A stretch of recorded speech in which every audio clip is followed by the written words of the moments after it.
Action step 8 is to determine what accessibility fixes are needed. Before we continue, this section is mostly unrealistic. And because it's unrealistic, it gives a false impression to public entities about what is possible on their end and also just what is practical. So let's read through this paragraph and then I'll explain further. Once you've figured out what content you have and which of that content needs to comply with WCAG 2.1 under the rule, a good next step is to evaluate how accessible that content is and what fixes are needed. Figuring out how accessible your content is can help you decide what steps you need to take to make your content fully accessible. So I can only see this applying in limited circumstances. So let's take the example of video. So the primary concerns here are going to be closed captions and potentially having an audio description. And then let's take another example. Let's say there's a Word document. I can also see it with some Word documents, but for the most part, it's not going to make any sense for your team, for your staff to be struggling to go through and find accessibility issues, especially when ultimately you're going to need either an audit or remediation anyway. And I say or remediation because with documents, they're not typically audited. It's just straight remediation. So if you have a document that you need made accessible, then it's just going to be remediated. There will be no audit. But with websites and mobile apps, there will need to be an audit to find the accessibility issues. And so if you're having your staff undergo this process where they're trying to find accessibility issues, it's just wasting their time, and you'll find that you still need to source out that work to a company that specializes in digital accessibility. So this really doesn't make any sense unless we're just talking about specific content. And then in that case, it could make sense. And then we have here some W3C resources. And then there's a section, remember. So the first bullet point is testing the accessibility of web content and mobile apps can take time and planning.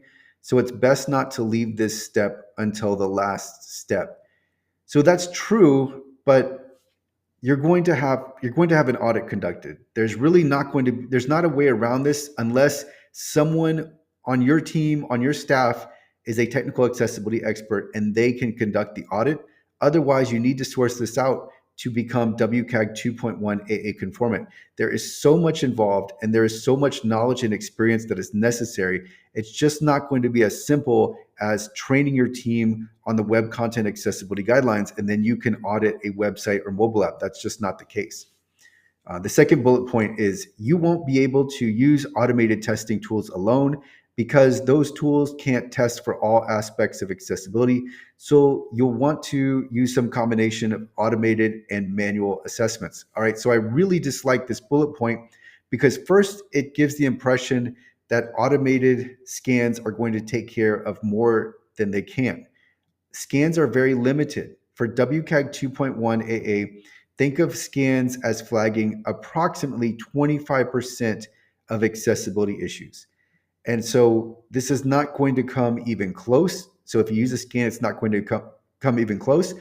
But again, why are you using a scan if you need an audit anyway? Because you're going to need that audit. You need to know all of the accessibility issues to fix so that you can become WCAG 2.1 AA conformant. And then the second part here is because those tools can't test for all aspects of accessibility. That's misleading. It's not only that they can't test for all aspects of accessibility, it's because for most accessibility considerations, they can't, there's no definitive reporting of issues. It's just a flag. You still have to check the issues that are flagged by a scan.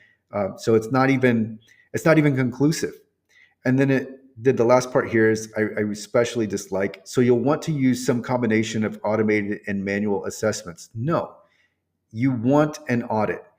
If you want to use a scan, you can, but scans are misleading and scans have been harmful to so many people because so many people put more emphasis on them and they think they do more than they do. They're fixated on the percentages and the scores, and it's entirely skewed because, again, scans are only going to flag for approximately 25% of WCAG 2.1 AA issues. So keep that in mind.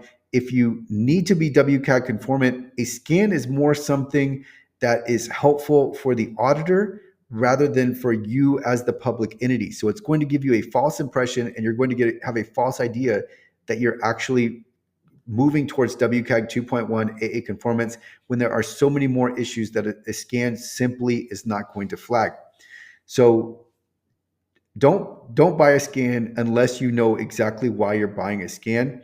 And by the way, scans are free, so you can use a scan for free right now if you want to. I recommend the Wave scan. There's also the Axe scan. Both are scans that I like. Wave is more beginner friendly. Axe is more tailored towards developers. But don't pay too much attention to automation, because remember, we are after full WCAG 2.1 AA conformance. We're not after just the issues that can be flagged by a scan.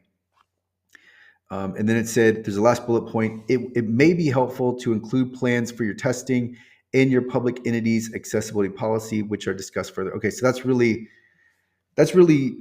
after the fact here. But the important takeaway from action step 8 is that you very likely don't need to concern yourself within your own team, within your staff.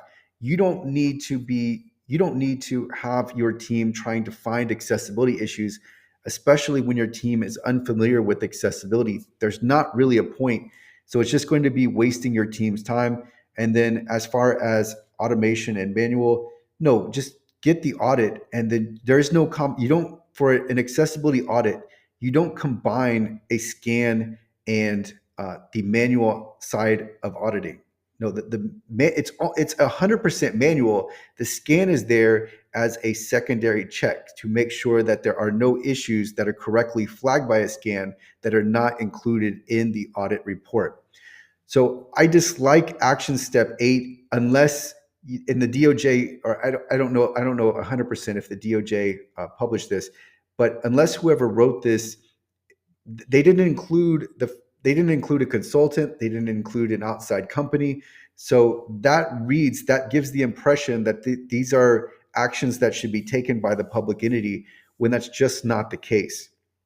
All right, so that's going to do it for action step 8. We will continue on with action step 9.